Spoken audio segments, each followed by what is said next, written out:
அவர் எனக்கு தெரிஞ்ச வரைக்கும் எல்லா இடத்துலயும் போய் சவுண்ட் விடுறாரு, காட்டு கூச்சல் இருறாரு. துரோகம் தமிழ்நாடு முழுவதும் சென்று பேயாட்டம் ஆடிட்டு இருக்கு, தலைவிரித்து ஆடுது. போதாக்குறைக்கு மற்ற கட்சி கொடிகளை தங்கள் கூட்டங்கள்ல அதை கூட சரியா செய்ய தெரியல. அதுல நான் பார்த்தேன் அன்னைக்கு நாமக்கல் மாவட்டத்தில் குமாரபாளையத்தில் நினைக்கிறேன், அந்த கூட்டத்தில் ஒரு ஏடிமிக்க டிஷர்ட் போட்டு தாவேகா கொடியை தூக்கி பிடிக்கிறாங்க. ரொம்ப அரசியல்ல ரொம்ப தரம் தாழ்ந்து பழனிசாமி கம்பெனி செயல்பட்டு கொண்டிருக்கிறது. காரணம், ஒரு கட்சி அது இப்பதான் அந்த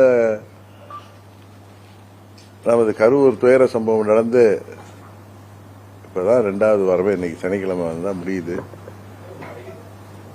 இன்னொரு கட்சியோட கூட்டணியை பத்தி பேசுவது, இன்னொரு கட்சி கூட்டணிக்கு வர வேண்டும் என்று நினைப்பது அவர்களுடைய உரிமை. தேர்தல் இருக்கிற இடத்துல கூட்டணி வேணும்னு ஒரு கட்சி நினைக்குது.